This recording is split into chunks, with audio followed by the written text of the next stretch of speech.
Haar naam is Kumbutsu Ntshavheni. Sy werk saam met president Cyril Ramaphosa en is een van sy naaste bondgenote. Daar is al baie praatjies oor. Partymense sê daar is beweringe van dinge soos korrupsie en staatskaping, maar daar is nog niks regtig bewys nie. Baie mense vra en wil regtig weet wat gaan aan.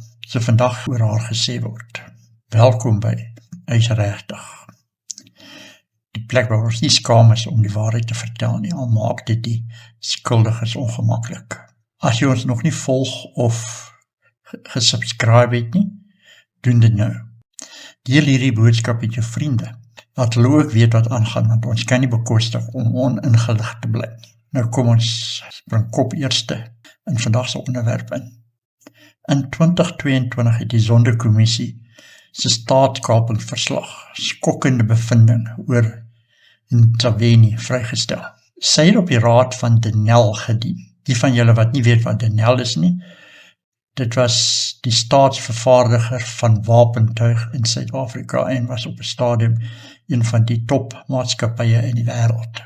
Die kommissie het bevind dat sy waarskynlik strafbaar is in die Gupta's se oorname van Denel en dat sy die korrupte raadsvoorsitter Daniel Mancha ondersteun het om 3 bestuurders te skort wat teen die Gupta se plundertog weerstand gebied het.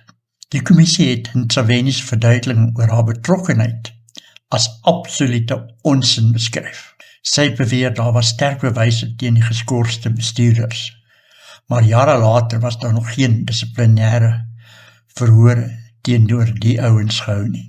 En daai bestuurders is uiteindelik met 'n goue handdruk weggestuur.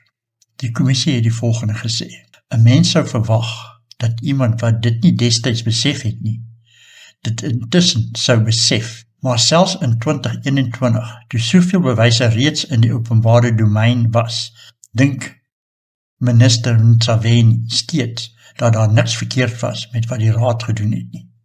Ntshavheni het nooit verantwoording gedoen oor die ding nie, sy het nooit verskoning aangebied nie, en sy is steeds in die kabinet. In Julie 2009 was Ntshavheni die munisipale bestuurder van die Mapalabova munisipaliteit. Sy het 'n R584.000 tender aan 'n rekenkundige firma genaamd Makwanda toegeken. Die hof het later bevind dat Makwanda eers sy bod ingesit het na die sperdatum al verstryk het. Die kontrak is ook onreëlmatig verleng tot meer as R2.3 miljoen. Die valke het die ding ondersoek, die dossier na die NPA verwys en steeds was Ntshavheni nooit vervolg nie. Ntshavheni sit steeds in die kabinet. In 2025 het Action SA 'n parlementêre vraag aan Ntshavheni gestuur en gevra vir 'n volledige uitsetting van haar amptelike reise in Julie 2024. Insluitend die bestemmings en die koste. Sy het die vraag 4 maande laat beantwoord en die antwoord na die gesamentlike komitee oor intelligensie verwys, wat beteken ons as die publiek sal nooit daai verslag sien nie. Action SA het dit 'n brutale ontduiking van openbare aanspreeklikheid genoem. Elke ander minister in die regering van nasionale eenheid het dieselfde vraag op 'n deursigtige manier beantwoord. Slegs een minister in die president, en raai wie dit was, het gekies om weg te kruip. Hoekom?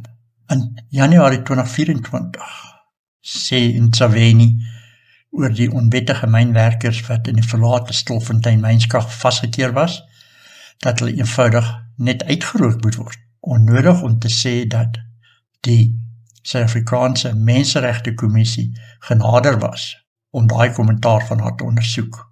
Maar hier is die ironie. Hierdie houding was nie omdat daar kommer was oor die mynwerkers nie. Dit was bloot 'n politieke toespraak wat daarop gemik was om haar as 'n sterk leier voor te stel.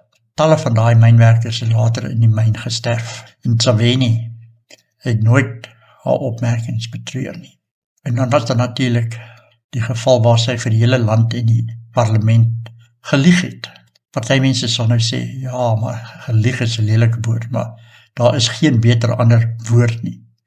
Want sy het nie gejok nie, sy het gelieg. Sy het gesê in 'n onderhoud op ENCA, dat daar geen minister in die kabinet was, wat 'n kragopwekker gebruik nie. Ons is almal in dieselfde bootjie, het sy gesê. Dit was 'n liegstorie. 'n Parlementêre vraag wat in 2022 deur die DA ingedien is, het bevestig dat die meerderheid ministeriële huise met kragopwekkers toegerus was en dat 13 nuwe kragopwekkers op belastingbetalers se koste geïnstalleer was. En die diesel, om daai kragopwekkers te hardloop, ja, ek en jy betaal vir dit, teen 'n koste van R2.6 miljoen per jaar. Die DA het natuurlik 'n openbare verskoning van haar geëis. Dink julle sy het gegee? Ja, julle is reg, glad nie.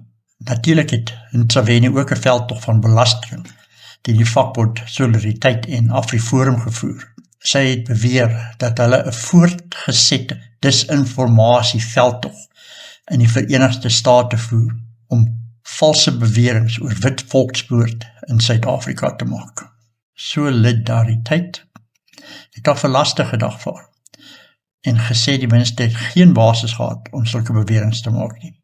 Die vakbond het geëis dat sy haar beweringe moet terugtrek. Dink julle sy het? Glad nie. In November 2023 in Ntshavheni tydens 'n mediakonferensie na die afloop van 'n kabinetsvergadering beweer dat die swakheid van die rand is as gevolg van manipulasie deur die private sektor en banke.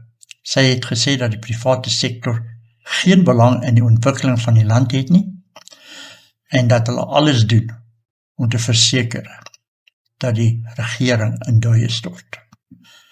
David Bullard van PoliticsWeb het haar opmerkings beskryf as moronies en gesê dat sy 'n onkunde van die finansiële markte openbaar. Ek glo dat Ntshavheni dink dat in haar kop kan sy niks verkeerd doen nie. En enige idiotiese ding wat sy sê, deur die gewone mense geglo moet word, want nooit is daar iets wat haar skuld is nie. Dit is altyd die private sektor. Deel hierdie artikel met iemand wat die waarheid wil hoor en laat jou stem bietjie hoor in die kommentare. Bly wakker en bly ingelig.